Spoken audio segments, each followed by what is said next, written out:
di sini kita akan membahas mengenai asuransi. Nah, di dalam asuransi ini ada 5 tabel contents. Yang pertama itu pengertian dan manfaat asuransi, yang kedua prinsip asuransi, yang ketiga polis dan premi asuransi, yang keempat penggolongan asuransi, dan yang terakhir ada pengaturan perasuransian. Yang pertama di sini ada pengertian dan manfaat. Pengertian asuransi. Menurut M. Nuryanto, tahun 2012, halaman 212, asuransi merupakan sebuah mekanisme perlindungan terhadap pihak tertanggung apabila mengalami resiko di masa yang akan datang, di mana pihak tertanggung akan membayar premi guna mendapatkan ganti rugi dari pihak penanggung. Yang kedua ada menurut Julius R. Latumarisa pada tahun 2011, halaman 447. Mendefinisikan asuransi sebagai suatu perjanjian di mana terdapat pihak tertanggung yang membayar premi kepada pihak penanggung guna mendapatkan penggantian karena suatu keinginan, kerusakan, atau kehilangan keuntungan yang telah diharapkan yang memungkinkannya tidak pasti akan terjadi di masa yang akan datang.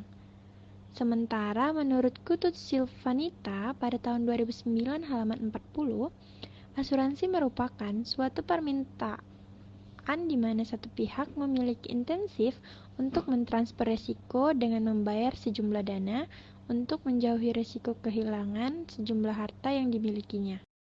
Nah, dari beberapa definisi tersebut, dapat disimpulkan bahwa asuransi merupakan suatu mekanisme perlindungan terhadap harta yang dimiliki, di mana di dalamnya terdapat pihak tertanggung yang membayar sejumlah dana kepada pihak penanggung guna mendapatkan penggantian rugi atas risiko yang mungkin akan terjadi di masa yang akan datang.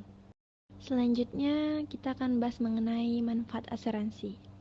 Nah, mekanisme perlindungan asuransi sangatlah dibutuhkan oleh masyarakat, khususnya bagi mereka yang menjalani aktivitas bisnis yang penuh dengan resiko di masa yang akan datang. Berikut merupakan beberapa manfaat asuransi bagi masyarakat yang dikemukakan oleh M. Nuryanto pada tahun 2012 di halaman 213. Yang pertama ada memberikan rasa aman dan perlindungan.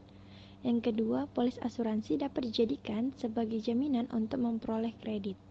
Yang ketiga, ada asuransi dapat berfungsi sebagai tabungan dan sumber pendapatan.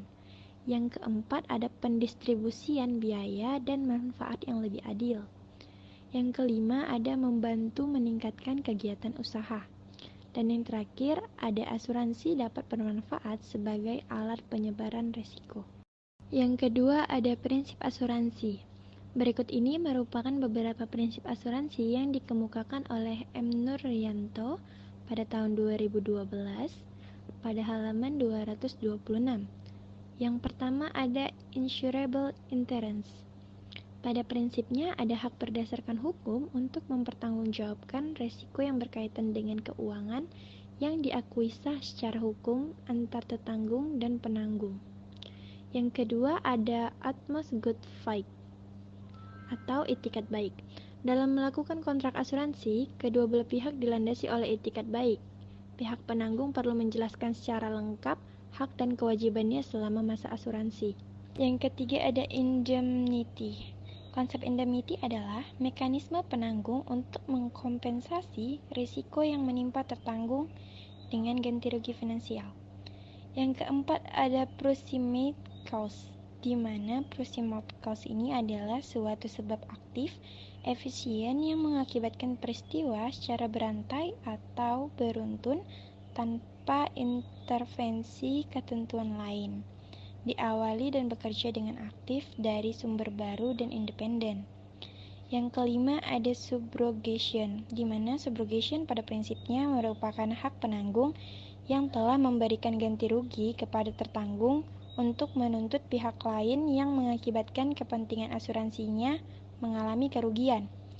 Yang keenam ada contribution.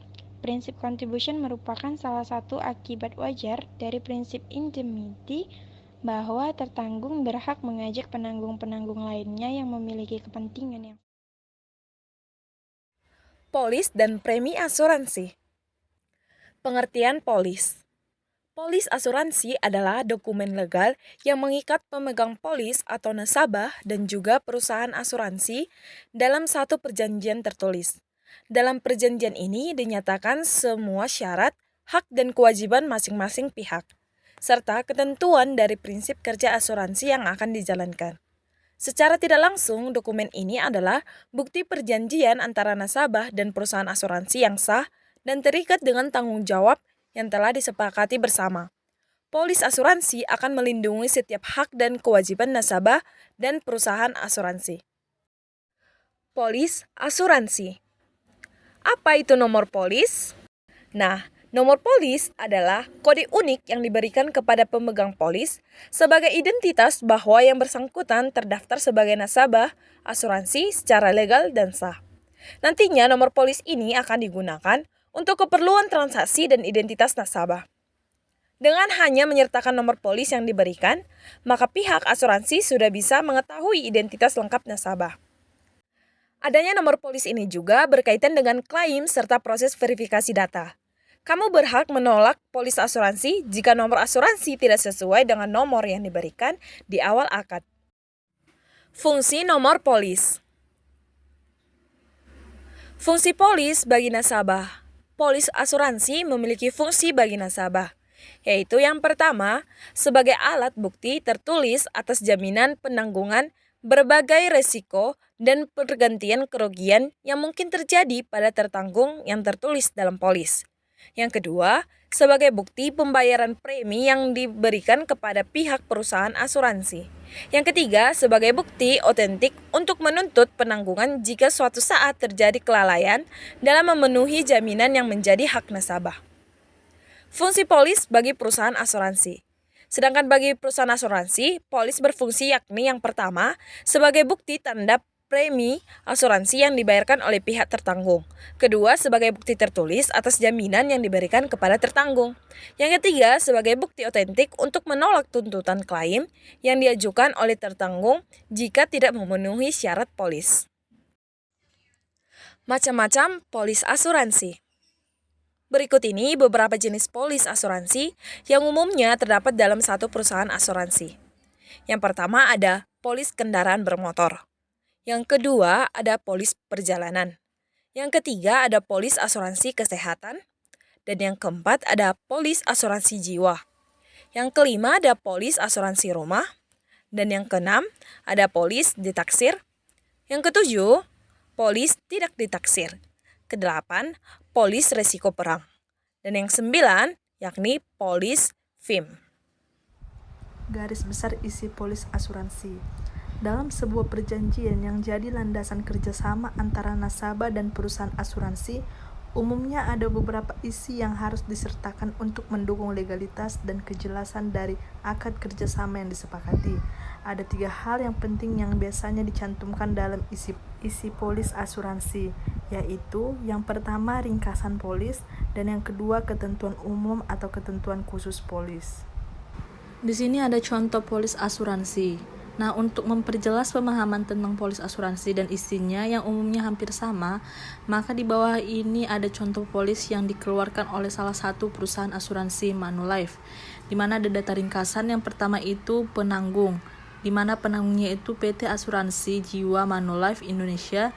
Yang kedua jenis produk yaitu Manulife Value Protector Absolute dan asuransi jiwa yang berkaitan dengan investasi hingga tanggung jawabnya berusia 99 tahun. Yang ketiga itu ada penjelasan produk, di mana produk unit link yang memberikan manfaat meninggal dunia sebesar uang penanggung ditambah nilai dana investasi yang berbentuk bila penanggung meninggal dunia dalam masa pertanggungan dan akhir pertanggungan sebesar nilai dana investasi yang berbentuk apabila tertanggung tetap hidup di akhir masa penanggungan. Dan yang keempat itu ada usia masuk tertanggung, di mana usianya itu 30 hari sampai 70 tahun. Yang kelima itu ada masa penanggung. Masa pertanggungan itu hingga tertanggung berusia 99 tahun. Dan yang keenam itu ada metode dan cara pembayaran premi. Metode pembayaran premi tahunan, semesteran, kuartalan, dan bulanan. Dengan cara pembayaran premi adalah berkala, di mana premi sendiri terdiri dari premi dasar dan top up berkala. Dan yang ketujuh itu ada masa pembayaran premi, yaitu hingga tertanggung mencapai umur 99 tahun. Dan pada mata uang rupiah dan dolar Amerika Serikat. Cara cek polis asuransi secara online. Nah, salah satu perusahaan asuransi Allianz telah memiliki fitur untuk nasabah agar bisa mengeceknya melalui telepon pintar dimanapun kapanpun tanpa harus datang ke kantor asuransi. Dengan layanan Allianz Easy, nasabah bisa mengakses layanan selama 24 jam sehari melalui website resminya. Produk yang ditawarkan pun beragam, meliputi asuransi kesehatan Allianz hingga asuransi jiwa. Selain Allianz, ada juga Prudential yang memiliki akses cepat untuk mengecek data nasabah lewat HP dengan melakukan panggilan ke nomor bintang 141 bintang 85 pagar. Kombinasi nomor panggilan ini merupakan layanan PRUSMS yang disediakan untuk mengecek secara online. Dasar hukum polis asuransi. Untuk itu ada beberapa dasar hukum yang menjadi landasan bagi semua perusahaan asuransi di Indonesia untuk memberikan pelayanan asuransi yang sesuai dengan tujuannya. Berikut ada 5 dasar hukum asuransi di Indonesia yang diikuti oleh perusahaan asuransi. Yang pertama itu Undang-Undang Nomor 2 Tahun 1992 tentang Usaha Perasuransian. Yang kedua KUHP Pasal 1320 dan Pasal 1774. Yang ketiga KUHD Bab 9 Pasal 246. Yang keempat Peraturan Pemerintah Nomor 73 Tahun 1992. Yang kelima Peraturan Pemerintah Nomor 63 Tahun 1999. Dan yang keenam Dasar Hukum Asuransi Syariah. Materi selanjutnya yaitu cara menutup polis. Polis asuransi adalah kesepakatan antara nasabah dan perusahaan asuransi, tapi nasabah berhak untuk menutupnya sewaktu-waktu yang didorong oleh beberapa alasan. Misalnya, ketidakmampuan ekonomi, memiliki pengeluaran mendadak, atau merasa tidak membutuhkan asuransi lagi. Rencana penutupan ini bisa dilakukan dengan beberapa cara sebagai berikut. Yang pertama, melalui agen asuransi. Yang kedua, melalui kantor cabang. Yang ketiga, melalui customer service. Yang keempat, melalui kantor pusat. Materi selanjutnya yaitu pengertian premi. Premi merupakan sejumlah uang yang dibayarkan oleh nasabah tertanggung kepada pihak perusahaan asuransi penanggung sebagai bentuk imbalan jasa atas pengalihan resiko serta kerugian yang sewaktu-waktu mungkin akan diderita oleh tertanggung. Jumlah premi yang akan dibayarkan oleh tertanggung kepada pihak penanggung akan disesuaikan dengan cara mempertimbangkan keadaan atau kondisi serta beberapa hal lainnya yang terdapat pada tertanggung. Hal ini akan bervariasi tergantung pada ketentuan yang ditetapkan oleh pihak perusahaan asuransi selaku penanggung. Materi selanjutnya yaitu tujuan premi asuransi. Premi asuransi memiliki tujuan utama yaitu yang pertama pemerataan biaya, yaitu cukup hanya dengan mengeluarkan biaya yang jumlahnya tertentu. Yang kedua memberikan jaminan perlindungan dari resiko-resiko kerugian yang diderita satu pihak. Yang ketiga pemerataan biaya, yaitu cukup hanya dengan mengeluarkan biaya yang jumlahnya tertentu dan tidak perlu mengganti atau membayar sendiri kerugian yang timbul yang jumlahnya tidak tentu. Materi selanjutnya yaitu jenis premi asuransi. Jenis premi asuransi yaitu yang pertama asuransi kesehatan, yang kedua asuransi jiwa, yang ketiga asuransi properti, yang keempat asuransi kendaraan, yang kelima asuransi perjalanan. Oke, selanjutnya ada faktor yang mempengaruhi premi asuransi. Ada beberapa hal yang dapat mempengaruhi besar kecilnya premi asuransi. Yang pertama itu pada jenis asuransi yang dipilih beserta pertanggungannya. Yang kedua ada perkiraan terkait klaim yang diajukan. Yang ketiga ada jumlah uang pertanggungan yang nantinya diterima. Yang keempat ada lokasi tempat tinggal atau tempat kerja tertanggung. Yang kelima ada bagaimana kondisi awal dari tertanggung atau objek tertanggungnya. Dan yang keenam atau yang terakhir tergantung pada beberapa jumlah pesaing yang dihadapi oleh perusahaan asuransi tersebut. Selanjutnya yaitu ada cara menghitung premi asuransi. Perhitungan premi asuransi yang harus dibayarkan nasabah dapat dilakukan menggunakan rumus sebagai berikut. Jumlah premi sama dengan tarif premi kali total harga pertanggungan.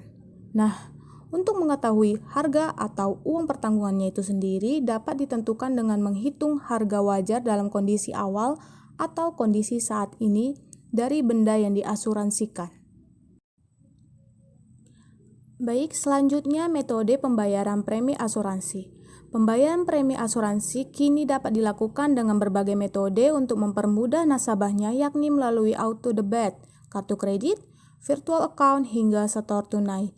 Pembayaran dengan cara metode auto debit menjadi yang paling sering digunakan oleh nasabah karena dapat membantu nasabah menghindarkan dari risiko keterlambatan. Semua metode pembayaran tersebut umumnya bebas dipilih oleh nasabah sesuai dengan keamanan dan kenyamanan yang diinginkan. Baik, selanjutnya cara memilih premi asuransi. Beberapa tips yang dapat membantu kamu untuk memilih premi asuransi dengan tepat yaitu: pertama, kenali produk asuransi sebelum melakukan pembelian. Jangan lupa untuk sesuaikan dengan kebutuhan dan kondisi keuangan yang dimiliki. Yang kedua, beli asuransi sejak muda. Perlu diketahui bahwa biasanya semakin tua maka semakin besar pula premi asuransi yang harus dibayarkan. Hal ini dikarenakan semakin tua seseorang diasumsikan akan semakin rentan atau semakin besar resiko yang ditanggungnya. Membeli premi asuransi di waktu muda dinilai lebih murah dibandingkan membeli premi di saat tua nanti. Lalu yang ketiga, membeli produk asuransi kesehatan dan asuransi kejiwaan yang murni. Apabila tidak ingin membayar premi asuransi dengan jumlah yang besar, hal ini dikarenakan asuransi unit link umumnya memiliki nilai investasi sehingga menjadi lebih mahal dibandingkan asuransi murni.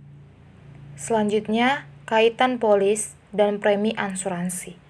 Banyak yang masih salah paham membedakan antara polis asuransi dan premi asuransi. Secara umum, polis asuransi berfungsi untuk memberikan informasi data pribadi yang akurat serta membayar premi sesuai dengan nominal yang tertulis. Sedangkan premi asuransi adalah uang yang dibayarkan secara rutin kepada pihak asuransi untuk mendapatkan semua fitur dari produk asuransi yang dibeli. Penggolongan asuransi. Menurut Elisa Kartika dan Edvendi Simanusong, berdasarkan atas perjanjian asuransi dapat digolongkan menjadi dua, yaitu yang pertama, asuransi kerugian, yang memberikan penggantian kerugian yang mungkin timbul pada harta kekayaan tertanggung. Yang kedua, asuransi jumlah. Dalam hal ini merupakan pembayaran sejumlah uang tertentu tidak tertanggung pada persoalan apakah event menimbulkan kerugian atau tidak. Selanjutnya yaitu mengenai usaha perasuransian. Berdasarkan Undang-Undang Nomor 2 Tahun 1992 tentang usaha perasuransian dapat digolongkan sebagai berikut. Yang pertama itu usaha asuransi. Adapun usaha asuransi yang pertama asuransi kerugian atau non-life insurance yang merupakan usaha memberikan jasa dalam penanggulangan risiko atas kerugian, kehilangan manfaat, dan tanggung jawab hukum kepada pihak ketiga yang timbul dari peristiwa yang tidak pasti. Yang kedua asuransi jiwa atau life insurance yang merupakan suatu jasa yang diberikan oleh perusahaan asuransi dalam penanggungan risiko yang dikaitkan dengan jiwa atau meninggalnya seseorang yang dipertanggungkan. Yang ketiga ada reasuransi atau reinsurance yang merupakan suatu sistem penyebaran risiko di mana penanggung menyebarkan seluruh atau sebagian dari pertanggungan yang ditutupnya kepada penanggung yang lain. Selanjutnya usaha penunjang. Adapun usaha penunjang itu yang pertama pialang asuransi. Di sini merupakan usaha yang memberikan jasa keperantaraan dalam penutupan asuransi dan penanganan penyelesaian ganti rugi ke asuransi dengan bertindak untuk kepentingan tertanggung. Selanjutnya ada pialang reasuransi. Dalam hal ini memberikan jasa keperantaraan dalam penempatan reasuransi dan penanganan penyelesaian ganti rugi reasuransi dengan bertindak untuk kepentingan perusahaan asuransi. Selanjutnya, penilai kerugian asuransi. Dalam hal ini memberikan jasa penilaian terhadap kerugian pada objek asuransi yang dipertanggungkan. Selanjutnya ada konsultan aktuaria. Yang ini merupakan usaha memberikan jasa konsultan aktuaria.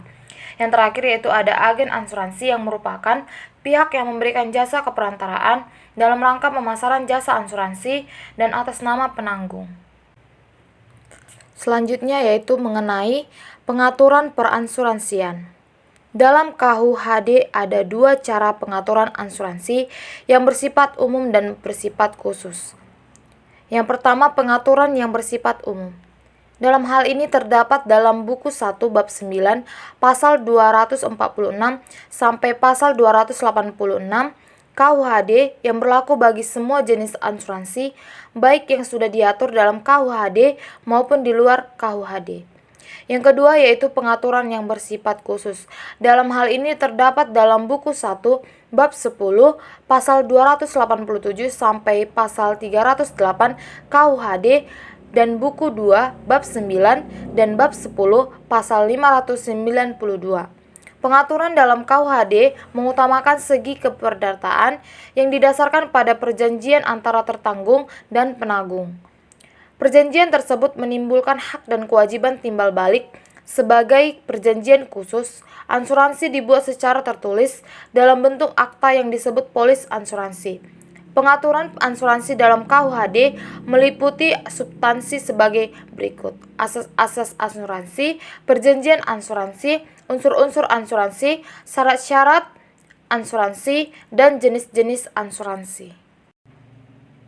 Baik, adapun kesimpulan dari kelompok kami, yaitu menurut Undang-Undang Nomor 2 Tahun 1992 tentang usaha peransuransian, asuransi atau pertanggungan adalah perjanjian antara dua pihak atau lebih, dengan mana pihak penanggung mengikat diri kepada tertanggung dengan menerima premi asuransi untuk memberikan pergantian kepada tertanggung karena kerugian, kerusakan, atau kehilangan keuntungan yang diharapkan, atau tanggung jawab hukum kepada pihak ketiga yang mungkin akan diderita tertanggung yang timbul dari suatu peristiwa yang tidak pasti, atau untuk memberikan suatu pembayaran yang didasarkan atas meninggal atau hidupnya seseorang yang dipertanggungkan. Perusahaan asuransi mempunyai perbedaan karakteristik dengan perusahaan non-asuransi, seperti kegiatan underwriting, aktuaria, klaim, dan reasuransi, retrocession.